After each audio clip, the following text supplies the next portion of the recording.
Hello everyone, कैसे हैं आप सब। मेरा नाम नीलोफर है दोस्तों। वेलकम बैक टू प्रॉक्सी ज्ञान। जैसे मैंने कहा था कि हम लोग एग्रीकल्चर एंड रूरल डेवलपमेंट का जो भी NABARD assistant manager grade A के लिए इम्पॉर्टेंट पोर्शन है वो सारा कुछ हम हमारी इस लेक्चर सीरीज़ में कंप्लीट करेंगे।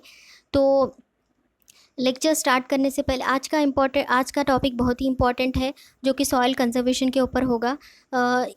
मैं रिकमेंड करती हूँ कि आप लोग इससे पहले जितने भी लेक्चर्स आ चुके हैं, आज पार्ट 15 है इस लेक्चर का, इससे पहले कितने भी लेक्चर्स आ चुके हैं उस सारी लेक्चर्स को आप लोग देखिएगा, क्योंकि ये सारे टॉपिक जो हैं वो इंटरकनेक्टेड हैं और इसमें से कई सारे क्वेश्चंस बनने के चांसेस हैं। आज का लेक्चर स्टार्ट करने से पहले एक इम्पॉर्टेंट इन्फॉर्मेशन आप सबके लिए। हमारे चैनल प्रॉक्सी ज्ञान ने एक इनिशिएटिव लिया है कि हम लोगों ने आपके जो भी एग्ज़ाम रिलेटेड क्वायरीज हैं या फिर कन्फ्यूजन है उसको दूर करने के लिए 1-on-1 काउंसलिंग रखी है, जिसमें हमारी एक्सपर्ट वेरोनिका मैम जो है वो आपको गाइडेंस देंगी। बहुत ही रीज़नेबल प्राइस में ये काउंसलिंग होगी, तो इस काउंसलिंग को ज़रूर बुक कीजिएगा। और कुछ इन्फॉर्मेशन जानने के लिए हमारी वेबसाइट proxygan.com को विज़िट कीजिएगा। चलिए आज का लेक्चर स्टार्ट करते हैं। आज का हमारा टॉपिक है सॉइल कंजर्वेशन के बारे में। सॉइल कंजर्वेशन नथिंग बट जो भी सॉइल एरोजन होता है उसको हम लोग कैसे प्रिवेंट करेंगे, और सॉइल में जो भी न्यूट्रिएंट्स होते हैं उसको हम लोग प्रिजर्व कैसे करेंगे, और कई सारे ऐसे एस्पेक्ट जो हैं जो भी सॉइल कंजर्वेशन के अंडर आती हैं उसको हम लोग आज लेक्चर में बहुत ही डिटेल से पढ़ने वाले हैं। तो बहुत ही इंटरेस्टिंग लेक्चर होने वाला है, तो लास्ट तक हमारे साथ बने रहिए। तो पहले जानते हैं कि सॉइल कंजर्वेशन होता क्या है। Soil conservation is a prevention of the loss of the top most layer of the soil from erosion और prevention of the reduced fertility caused by over usage. तो सॉइल कंजर्वेशन होता यह है कि जो भी सॉइल एरोजन होता है उसको प्रिवेंट करना, या फिर soil halogen is nothing but जो भी सॉइल की टॉप मोस्ट लेयर होती है उसको बचाना। मतलब वो अगर सॉइल एरोजन में वो ख़राब हो जाती है तो soil conservation is nothing but top most layer of the soil को बचाना और सॉइल एरोजन को प्रिवेंट करना, या फिर सॉइल फर्टिलिटी होती है उसको हम लोगों को कम होने से मेंटेन करना, उसे बोलते हैं हम लोग सॉइल कंजर्वेशन। और एसिडिफिकेशन, जो भी सॉइल होती है वो एसिडिक सॉइल में कन्वर्ट हो जाती है। तो ऐसे कई सारे जो भी नेगेटिव इम्पैक्ट्स होते हैं सॉइल पर, उस सब को हमें सॉइल कंजर्वेशन में बचाना होगा। और सेलेनाइजेशन और अदर केमिकल्स जो भी जिससे भी सॉइल कंटामिनेट होता है उस सब से हमें सॉइल को बचा के रखना है, इसे हम लोग बोलते हैं सॉइल कंजर्वेशन। तो इम्प्रूव्ड सॉइल को कैसे कंजर्व करते हैं, इसमें कई सारे टेक्निक्स हो सकते हैं। पहले तो क्रॉप रोटेशन है। क्रॉप रोटेशन मतलब एक ही पीस ऑफ लैंड को लेकर हमें बार बार उसी पर जो है हमारी ईल्ड को बार बार हमें करना पड़ता है ताकि वो सॉइल की जो भी न्यूट्रिएंट्स हैं वो लॉस ना हो। उसके बाद है कवर क्रॉप्स। जो भी कवर क्रॉप्स होते हैं उसको हमें ग्रो करना पड़ेगा। और conservation tillage and planted windbreaks affect both erosion and fertility. So when plants die that they decay and become part of the soil. जो भी plants मर जाते हैं वो अगर मरने के बाद वो ज़मीन में ही डिकम्पोज हो जाते हैं और सॉइल का एक पार्ट बन जाते हैं। तो उससे क्या होता है, हमारा ऑर्गेनिक मैटर फॉर्म होता है और उससे भी सॉइल को अच्छी स्ट्रेंथ मिलती है और पावर मिलती है। तो ऐसे कई सारे टेक्निक्स जो हैं वो हमें सॉइल कंजर्वेशन में देखने को मिलेंगे, जिसे फार्मर्स यूज़ करते हैं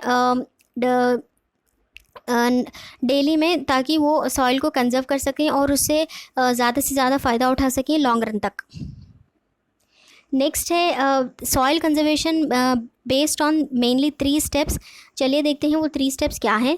obtaining proper knowledge of the land resource use. पहले तो हमें उस लैंड का प्रॉपर नॉलेज होना चाहिए कि कैसा लैंड है वो, और उसका हिस्ट्री भी हमें देखनी चाहिए कि उस लैंड पर पहले क्या क्या यील्डिंग हो चुके हैं, या फिर उसमें क्या क्या क्रॉप्स ग्रो कर चुके हैं, कितने बार उनका क्रॉप रोटेशन हो चुका है। जो भी लैंड का जो है हमें हिस्ट्री पता होनी चाहिए। उसके बाद है monitoring fields and detecting critical zones. Fields को भी हमें मॉनिटर करना चाहिए, मतलब मॉनिटरिंग इन द सेंस उनको हमें डेली बेसिस पर उन पर नज़र रखनी चाहिए, स्क्रूटिनाइज करना चाहिए। उसके बाद जो भी क्रिटिकल जोन्स होते हैं उसमें जो भी वल्नरेबल जोन्स होते हैं उन पर हमें ज़्यादा नज़र रखनी चाहिए। तीसरा स्टेप है controlling and estimating the efficiency of applied soil conservation techniques. पहले तो हमें जो भी सॉइल कंजर्वेशन टेक्निक्स जैसे हमने डिस्कस किया था उनको हमें कैसे कंट्रोल करना चाहिए और उनकी एफिशिएंसी को कैसे हम लोग एस्टिमेट कर सकते हैं, उस पर हमें ज़्यादा काम देना चाहिए। तो सॉइल कंजर्वेशन पहले तो ऑब्टेनिंग प्रॉपर नॉलेज, उस लैंड का क्या नॉलेज हो सकता है, हिस्ट्री जो भी है उसका हमें ऑब्टेन करना चाहिए। सेकंड है उसमें हमें जो भी मॉनिटर करना चाहिए फील्ड्स को, और जो भी क्रिटिकल या फिर वर्नरेबल जोन्स होते हैं उन पर ज़्यादा ध्यान देना चाहिए। थर्ड है जो भी सॉइल कंजर्वेशन टेक्निक्स है उनको हमें इस्तेमाल देखकर करना चाहिए, और उनकी एफिशिएंसी को एस्टिमेट भी हमें देखकर लिमिट में करना चाहिए। नेक्स्ट है सॉइल कंजर्वेशन इंपॉर्टेंट क्यों है। जानते हैं कि सॉइल कंजर्वेशन बहुत ही इंपॉर्टेंट है हमारी एग्रीकल्चर के लिए। The earth is a primary condition and environment for crops that nourishes human as well as domestic animals and wild life. तो सॉइल एक हमारे अर्थ के या फिर एनवायरनमेंट के लिए बहुत ही बेसिक है। अगर सॉइल नहीं है तो सॉइल से प्लांट्स नहीं उगेंगे, अगर प्लांट्स नहीं उगते हैं तो हम उससे ह्यूमन का फूड सोर्स जो है वो नहीं होगा, एनिमल का जो भी फूड सोर्स नहीं होगा। अगर प्लांट्स नहीं उगेंगे तो रेनफॉल नहीं होगा। तो ये सॉइल जो है वो बहुत ही बेसिक थिंग है हमारे एनवायरनमेंट में, और इससे कई सारे एस्पेक्ट्स जो है वो रिलेटेड हैं, और सॉइल जो है वो बहुत ही इम्पॉर्टेंट है हमारे लाइफ में और एनिमल्स की लाइफ में भी। Since the majority of plants can not exist without earth, it is significant to use their resource sparingly. The approach enables us to have enough food in the future. हमारे लिए ज़रूरी है कि हम लोग सस्टेन कर पाएँ, मतलब फूड का जो भी है वो हम भी खाएँ और हमारे फ्यूचर जनरेशन के लिए भी हम लोग रखें। तो उसके लिए सॉइल को हमें मेंटेन करना बहुत ही ज़रूरी है। अगर हम लोग ही पूरे सॉइल को एक्सप्लॉइट कर देते हैं तो फ्यूचर जनरेशन को वो सस्टेन नहीं कर पाएगी और वो लोगों को बहुत ही तकलीफ़ होगी। तो हमें सॉइल को कंजर्व करके रखना पड़ेगा, क्योंकि फ्यूचर जनरेशन के लिए भी फूड का वो सोर्स बन पाए। And material for technical needs, for example house hold, textile और फ्यूल। तो ऐसे कई सारे रीजंस हैं जो सॉइल कंजर्वेशन इंपॉर्टेंट बन जाता है। नेक्स्ट है benefits of soil conservation. Soil conservation के बेनिफिट्स क्या हो सकते हैं, चलिए देखते हैं। Human kind in general and farmers in particular benefit from numerous advantages of soil conservation. तो सॉइल कंजर्वेशन से पहले तो फार्मर्स को बहुत ही फ़ायदा होता है, उनकी क्रॉप अच्छे से हो जाती है, कोई भी परेशानी नहीं होती, और यील्ड भी अच्छी आती है, कोई भी केमिकल फर्टिलाइजर्स यूज़ करने की ज़रूरत नहीं पड़ती, और उससे हमें अच्छे प्रोडक्ट्स देखने को मिलेंगे, और हमारे फूड रिसोर्सेज के लिए भी बहुत ही अच्छा होगा। जो भी फाइनल प्रोडक्ट हमें मिलेगा वो जो हम लोग कंज्यूम करेंगे वो विदाउट केमिकल्स का होगा, हमारे हेल्थ के लिए भी अच्छा होगा। तो ये पूरा साइकिल जो है वो सॉइल पर ही डिपेंड करता है, घूम फिर कर बेसिक जो है सॉइल पर ही हमें आ जाती है। इसलिए soil conservation is very very very important. Boost earth quality and productivity. Maintaining the natural environment for earth-dwelling organisms increases fertility and reduces the necessity of chemical fertilizing, thus boosting yields and saving cost at the same time।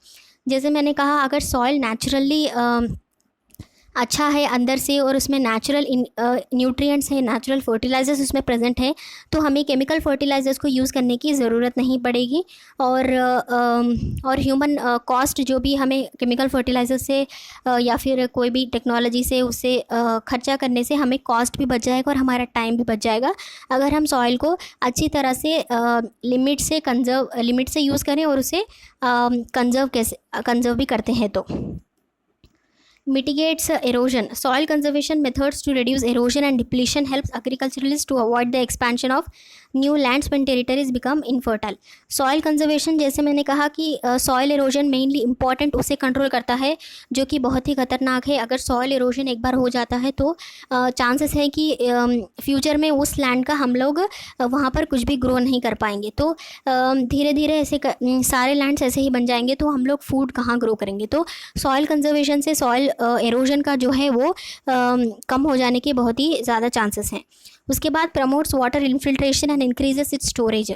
Soil conserve करने से जो भी हम लोग water जो है उसको ज़्यादा इन्फिल्ट्रेट कर पाएंगे, और जो भी वाटर जो है वो लिमिट में ही यूज़ होगा, ना कि ज़्यादा यूज़ होगा ना कि कम होगा। अगर सॉइल अच्छे से फर्टाइल है तो उसमें ड्रेनेज की जो भी वो वाटर ड्रेन करेंगे वो भी लिमिट में होगा, इरिगेशन की प्रॉब्लम नहीं आएगी। और उसके साथ साथ हम लोग अगर एक्सेस वाटर है तो उसको हम लोग कंजर्व कर सकते हैं, सॉइल कंजर्व कर सकते हैं, उसके साथ वाटर का भी कंजर्वेशन हो जाएगा। तो अगर अच्छी सॉइल है तो उसमें क्रैकिंग भी नहीं पड़ेंगे, और एवोपरेशन है जो भी अच्छे से हो जाएगा। उसके बाद है aids air and water purification. The importance of soil conservation relates to water supplies and the earth functions as a natural filter to purify water. Soil conservation mitigates the concentration of pollutants and sediments. In its turn, water is a basic condition to dissolve nutrients for plants. Soil carbon sequestration and reduces chemical applications contribute to air purity too. जो भी soil हम लोग अगर soil को हम लोग अच्छे से कंजर्व करते हैं तो वो फर्टाइल रहेगी, उसकी टॉप मोस्ट लेयर जो है वो हमेशा फर्टाइल रहेगी। उससे क्या होता है कि जो भी वाटर में सेडिमेंट्स हैं या फिर केमिकल्स हैं उसको वो रोक के रखेगी। तो उससे क्या होता है, जो भी वाटर पोल्यूशन है वो रुक जाएगा, वाटर इनफैक्ट प्यूरिफाई होके वहाँ से निकलेगा और उससे इंटर्न जो है एयर भी प्यूरिफाई हो जाती है। उसके बाद है gives food and shelter for wild life. Obviously land with growing vegetation is a living environment for animals. It is not only the source for nourishment but their home as well. जो भी soil है वो animals के लिए भी important है क्योंकि उनका फूड भी वहीं से मिलता है। जो भी हर्बीवरस प्लांट्स होते हैं उनके लिए बहुत ही इंपॉर्टेंट होता है। फूड चेन में बहुत ही इंपॉर्टेंस होता है सॉइल कंजर्वेशन का, क्योंकि सॉइल अगर कंजर्व नहीं होगा तो प्लांट्स नहीं ग्रो करेंगे।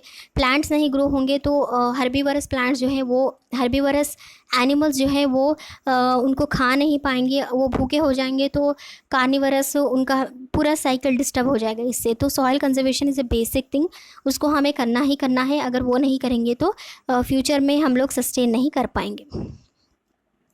तो आज के लिए इतना ही। हम लोगों ने आज देखा कि सॉइल कंजर्वेशन होता क्या है, उसके टेक्निक्स क्या होते हैं और उसके 3 बेसिक मेथड्स देखे कि हम लोग स्टेप बाय स्टेप सॉइल को कैसे कंजर्व करें और